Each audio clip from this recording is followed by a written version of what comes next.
សួរដូចឆោតនឹកអូនទេកុំក៏តែចុចទូរស័ព្ទគ្រប់ពេលសង្សារអីទៅមិនស្គាល់ស្វីតនឹងគេរាល់ថ្ងៃស្គាល់តែឆ្លុះប្រកែកស្អែកបែកគ្នាទៅសង្ស័យតអណាស់ហើយមើលទៅបានមិនឆ្លើយហើយនៅស្ងាត់ឡើងសៀមទៀមក្នុងបែកគ្នាទៅប្រចិត្តខ្មៅប្រគ្មានចិត្តខ្ញុំនិយាយការពិតបើសិនអស់ចិត្តខ្ញុំនឹងឈប់រំខានចង់ទៅណាទៅក៏បងមិនខ្ជិលខ្វល់តែកុំពេកពេលអូនទៅដល់ខលប្រាប់ផងបងចាំគុំសង្ឃឹមប្រពើដែលចាំទៅនៅដាំជ័យទៅណាមិនได้ត្រូវគ្នាវេលាណាប្រៀបដូចជាឆ្មានឹងគុនដោមកថាមិនខ្វល់តែចិត្តអំពើពេលគ្មានរូបស្រី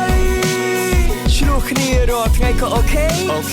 ឆ្លោះគ្នាមួយជីវិតក៏មិនអីហ៊ានណាដូចថប់នឹង Cherry ឬស្នេហាយើងទាំងពីរខំផ្លេចពីគេស្នេហានេះគេហៅថាស្នេហាឆ្មាកណ្ដោហើយឲ្យតែពេលឆ្លោះគ្នាម្ដងឲ្យឈ្នះតែរហូតនឹង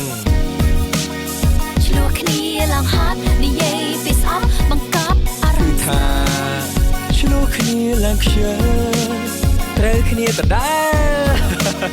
ឆ្លោះគ្នាអត់លះហើយប៉ុន្តែបែកគ្នាបន្តិចមិនបានទេ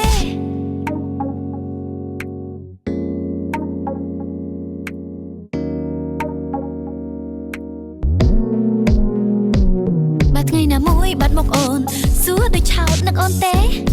កុំក៏តែចុចទូរស័ព្ទគ្រប់ពេលសង្សារអីទៅមិនស្គាល់ស្វីតនឹងគេរាល់ថ្ងៃស្គាល់តែឆ្លុះប្រកែកស្អែកបែកគ្នាទៅ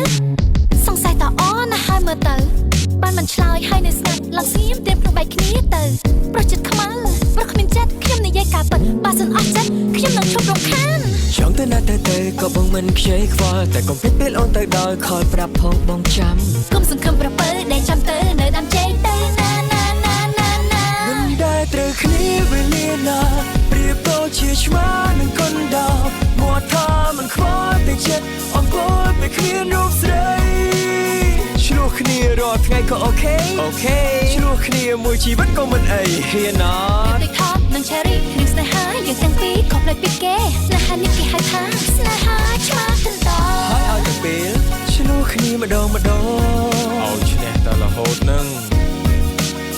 ឆ្លោះគ្នាឡើងហត់និយាយពីស្អប់បង្កប់អារម្មណ៍ថា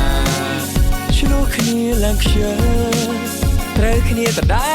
ល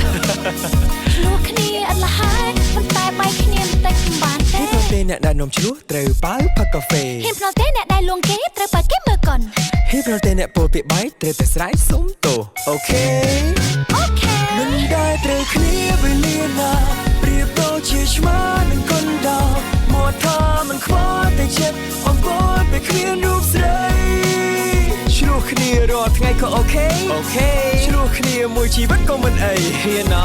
ដូចថប់នឹង Cherry ឬស្នេហាយើងទាំងពីរខំផ្លេចពីគេស្នេហានេះគេហៅថាស្នេហាឆ្មាកណ្ដោហើយឲ្យតែពេលឆ្លោះគ្នាម្ដងឲ្យឈ្នះតែរហូតនឹងឆ្លោះគ្នាឡើងហត់និយាយពីស្អប់បង្កប់អារម្មណ៍ថាឆ្លោះគ្នាឡើងខ្ជិលត្រូវគ្នាដដែលឆ្លោះគ្នាអត់លះហើយប៉ុន្តែបែកគ្នាបន្តិចមិនបាន